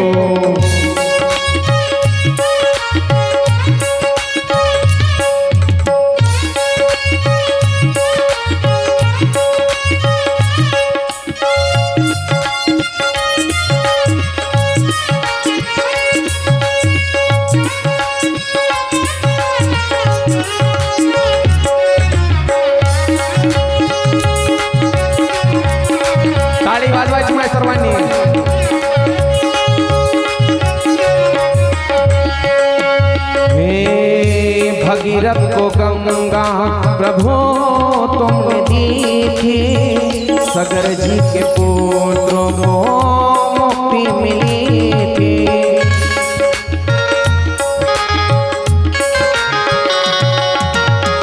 नीलकंठ महादेव मुझे है भरोसा, इच्छा तुम्हारी कीने कुछ भी न होता। हे भोले शिव जी पधारो, हे भोले शंभु पधारो, बड़ा संकट यहाँ आओ भस्म रमैया हो, आओ बड़ा संकट यहाँ आओ भस्म रमैया, बड़ा संकट यहाँ। हे भोले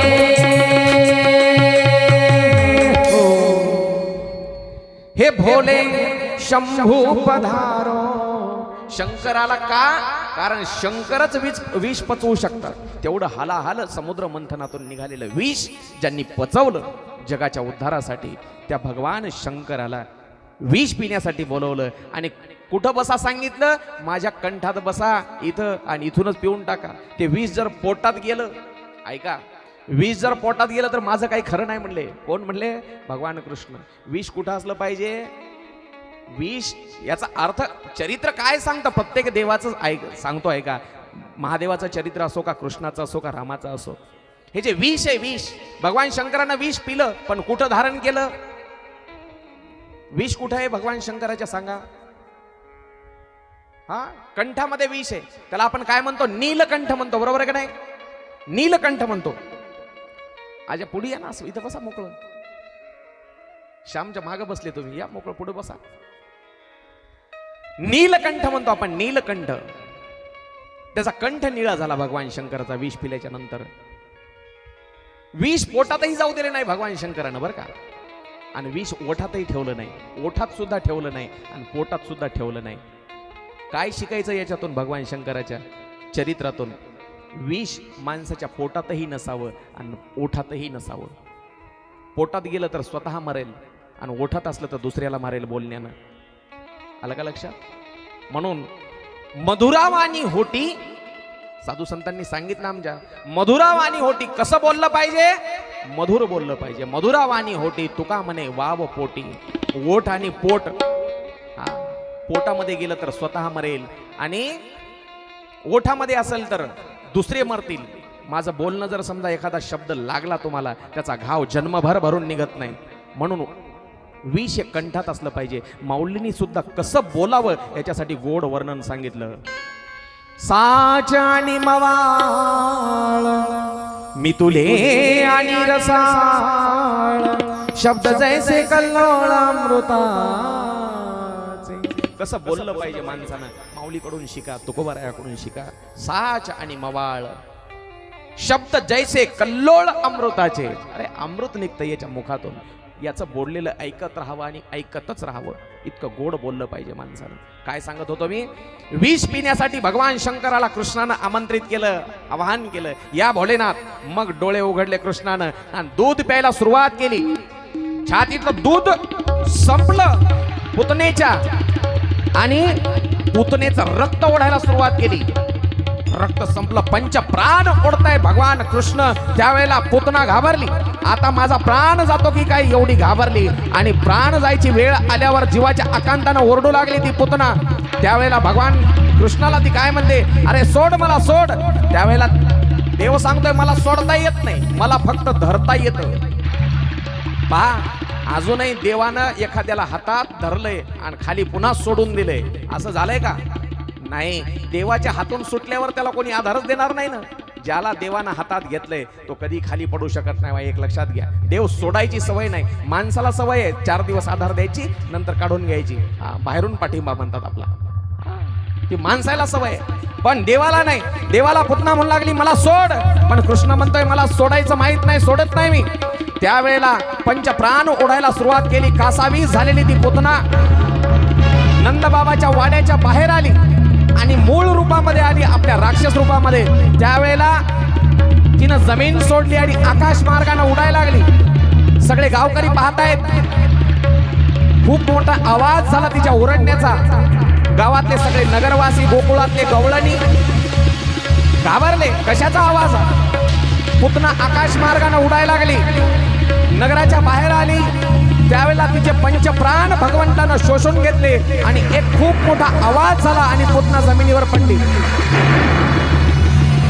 राक्षसी पुतना जेव्हा जमिनीवर पडली, भयंकर असा आवाज झाला. यशोदामाई घाबरली. कशाचा आवाज झाला हा? माझा कृष्ण तर ठीक आहे ना?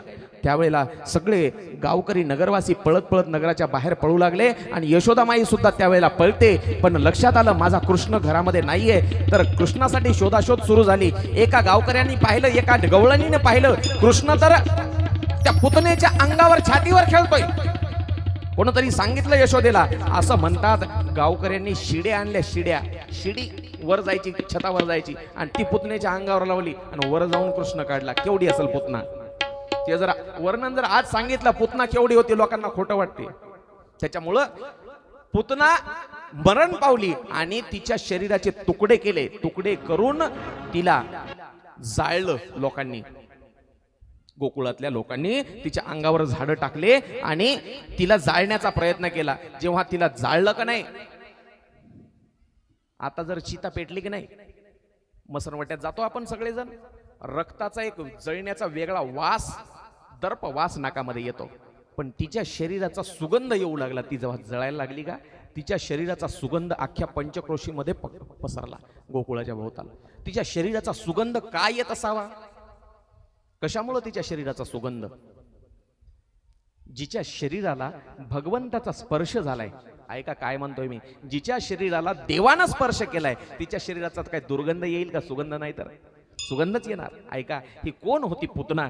ही पुतना होती. मी नेहमी म्हणतो, तुमची मनातली फक्त शुद्ध भावना पाहिजे, भावना शुद्ध पाहिजे, देवापर्यंत पोहोचती. ही जी पुतना होती की नाही, ही एक राक्षस कुळामध्ये फार पुण्यवान राजा होऊन गेला. बळी त्याचं नाव. त्या बळीची बहीण होती. बळीची बहीण वामन अवतार धारण करून, काल परवा दिवशी आपल्या पावसामुळे ती कथा आपल्याला जास्त विस्तारानं घेता आली नाही, तरी मी धावत्या ओघामध्ये सांगितलं होतं. ती बळीची बहीण होती. जेव्हा वामन अवतार धारण करून देव गेले, त्यावेळेला त्या वामनाला पाहिलं आणि तिच्या मनामध्ये इच्छा झाली, असं बाळ जर माझ्या पोटी जन्माला आलं तर याला दूध पाजन मी, अशा बाळाला दूध पाजण्याचं भाग्य मला मिळावं. देव म्हणले तथास्तु. तिची इच्छा देवाला समजली आणि थोड्या वेळानं तिच्या भावाच्या डोक्यावर पाय देऊन जेव्हा बळीला पातळात घातलं का नाही, ती म्हणली अरे अरे रे चांडाळा, तुझ्यासारखं बाळ माझ्या पोटी जन्माला आलं तर विष पाजून मारायला पाहिजे. तेव्हा सुद्धा देव म्हणला तथास्तु. दूधही पाजलं, विषही पाजलं आणि तिला मुक्ती दिली. एवढा तो कृपाळू देव आहे. असं भगवंताचं चरित्र आहे. एकदा गोड भजन करू चला.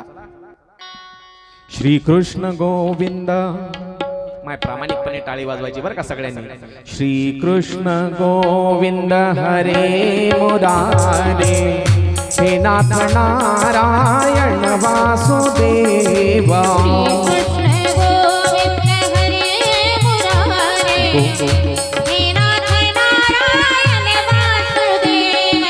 श्री कृष्ण गोविंद हरे मुरारे, हे नाथ नारायण वासुदेव.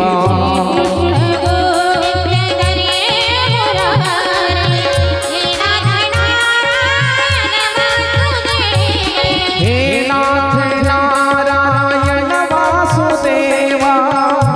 नाथ नारायण वासुदेव,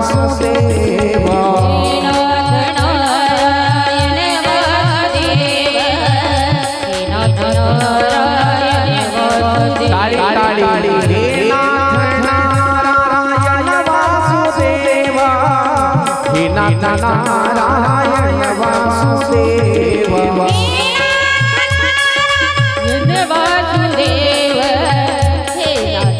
नारायण वासुदेव. श्री कृष्ण गोविंद हरे मुरारे, हे नाथ नारायण वासुदेव.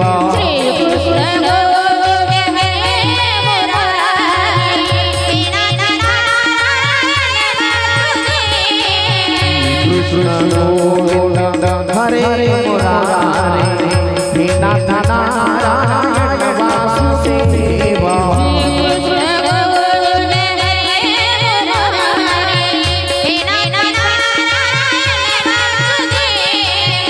कृष्ण गोविंद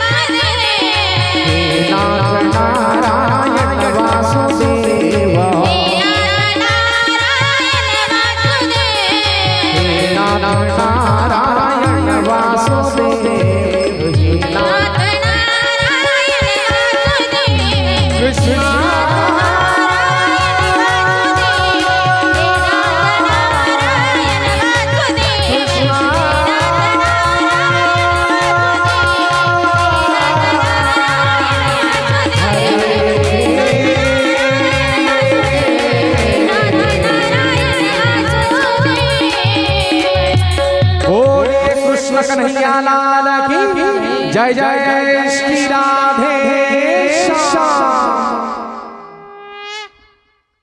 पुतनेचं चरित्र आपण पाहिलं. कोण्या दिवशी आली होती माय पुतना? एकादशीच्या दिवशी महादेव आले होते. चतुर्दशीच्या दिवशी मी सांगितलं, हा चतुर्दशीच्या दिवशी ती पुतना आली होती. मारते त्या बाळाला असं सांगून गेलेली पुतना अजूनही कंसाच्या दरबारामध्ये परत आली नाही. कंसानं पुन्हा एकदा दरबार भरवला. कोण जाणार? दुसऱ्या राक्षसीनी म्हणले आम्ही जाते. पण जे पुरुष होते की नाही राक्षस, हे म्हणले ते बायकायचं काम नाही म्हणले. ती एक गेलेली अजून परत आली नाही पुतना. आता आम्ही जाणार. आता गडायचा नंबर. ठीक आहे म्हणले. कोण जाणार? एक महाबळ नावाचा दैत्य उठला. ते म्हणलं आता मी जातो. म्हणले राक्षस आहे तू बी, असा तुझा राक्षसाचा वेश धारण केल्यावर तुला कसे नगरात येऊ देतील? ते म्हणले मी पण मायावी आहे. त्यानं मस्त लांब शेंडी, हातामध्ये पंचांग घेतलं आणि पंचांग घेतलं, सुंदर पंचा नेसला, धोतर नेसलं आणि गावामध्ये आलं. गावामध्ये गोकुळात आल्याच्या नंतर आहे का कोणाचा सत्यनारायण करायचा? काय म्हणू लागलं ते? ब्राह्मण म्हणल्यावर सत्यनारायण करायचं, कोणाचं नाव बघायचं का? नाकामध्ये आवाज. मस्त आपलं दक्षिणा सावडीत निघालं. यशोदेनं दारात पाहिल्याबरोबर आवाज दिला, हाक मारली. ब्राह्मण बुवा या इकडे. म्हणजे ब्राह्मण दिसताय, महाराज दिसताय. महाराज नाही का पोतराज आहे का? महाराज नाही का पोतरा? वजनात फार, ज्याला सोंग करायचंय ना ते फार जोरात राहतात महाराज, आणि ज्याला सोंग करायचं नाही ते असं राहते. महाराज नाही का पोतराज आहे? बर बसा बाबा, माझ्या घरी मुलगा झालाय आणि त्याचं मला भविष्य वगैरे सांगा.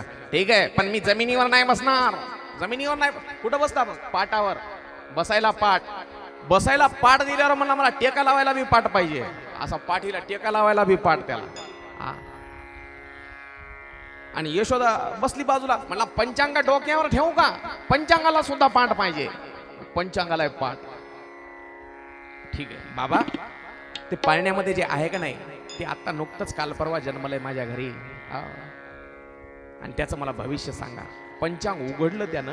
आता जरा लवकर सांगतो, कारण खूप पुढे जायचं. एवढ्या दमाना म्हणल्यावर कृष्ण देवाच्या लीला संपणार नाहीत. हा गोवर्धन पूजेपर्यंत जायचंय. पंचांग उघडलं. अरे अरे अरे अरे, एवढं दळभद्री पोरगा तुझ्या घरी जन्मलं यशोदे, फार कुलक्षणी आहे. ऐका, याच्या मागे हे जे फार मोठं तथ्य लपलेलं आहे याच्या मागे बरं का. या महाबळ भटानं जेवढं काही भविष्य सांगितलं की नाही तेवढं एक ना एक अक्षर खरं होतं बरं का. काय म्हणलं ते? सगळ्या कुळाचा नाश करणारा पोरग आहे. यादव कुळाचा नाश होईल याच्या पायानं. कोण केला? स्वतः देवानच कुळाचा नाश केला. खरं सांगितलं त्या. सगळ्या गोकुळामध्ये नाचक्की होईल. चोर आहे पोरग तुझं, चोर आहे. केल्या चोऱ्या त्यानं गोकुळामध्ये. आता पाहायच्यातच आपल्याला थोड्या वेळानंतर. हा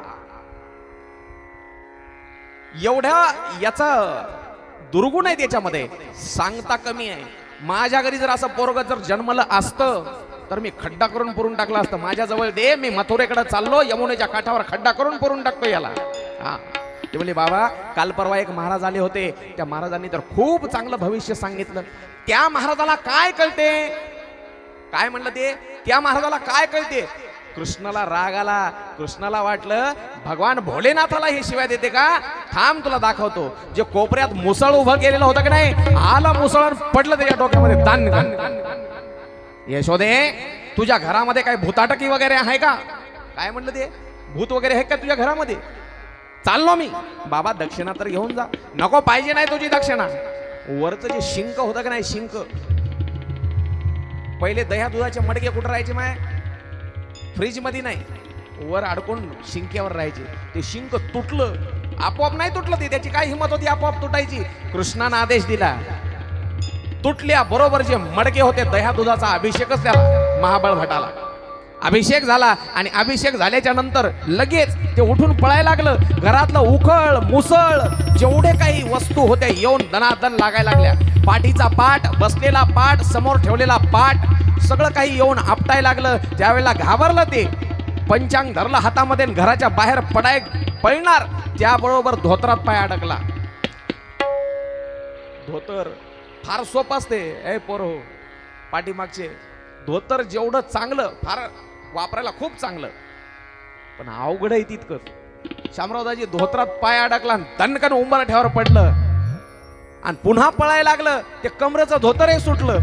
आमच्या साधू संतांनी वर्णन केलं. जानवे तुटले पंचांग फाटले, जानवे तुटले पंचांग फाटले, जानवे तुटले पंचांग फाटले, जानवे तुटले पंचांग फाटले. धोतर सुटले पंगणारे, धोतर सुटले पंगणारे, जानवे जानवे जानवे पंचांग फाटले, जानवे पंचांग फाटले, जानवे तुटले पंचांग फाटले, जानवे तुटले पंचांग फाटले. त्या महाबळ भटाची अशी फजिती केली. किती फजिती? जाणवे तुटले पंचांग फाटले, धोतर सुटले कमरेचे. मग तुम्ही म्हणाल महाराज, ती जी पुतना आली होती बिचारी, एक बाई होती ती, तिला तुमच्या देवानं ठार मारलं आणि हा गडी असून याची फक्त बेजारी केली, सोडून दिलं. त्यामागं कारण शास्त्रकार असं सांगतात, तो जो महाबळ नावाचा राक्षस होता तो एका साधूचा वेश धरून आला होता. कोणाचा वेश धरला होता त्यानं? साधूचा. एका ब्राह्मणाचा वेश धारण केला, शेंडी वाढवली, कपाळाला गंध चंदन लावलं आणि हातामध्ये पंचांग घेऊन. आणि शास्त्र असं सांगतं, ब्राह्मणाला किंवा सत्पुरुषाला, साधू संताला त्रास नसतो द्यायचा, म्हणून त्याची फक्त फजिती केली आणि फजिती करून त्याला काढून दिलं. चला आता सगळ्या गोकुळातल्या गवळणी दररोज यायच्या, दररोज नंदबाबाच्या वाड्यामध्ये. का? कारण देवाला पाहिल्याशिवाय त्यांना चैन पडत नव्हता. कारण देवाचं रूपच होतं तसं, रूपच होतं तसं. किती रूप गोड होतं त्याचं वर्णन साधू संत सांगतात. नगरातले तर लोक यायचेच, वनामध्ये आजूबाजूला राहणारे साधू ऋषी मुनी तपस्वी ते सुद्धा यायचे, ते सुद्धा. आणि देवाचं रूप पाहून मोहित व्हायचे, मोहित. आणि एक साधू आल्याच्या नंतर दुसऱ्या साधूला जाऊन सांगायचा, मी पाहिलं नंदबाबाचं पोरग पाहिलं आणि एवढं गोड आहे, किती गोड. पाहिला पाहिला नंदाचा नंदन, पाहिला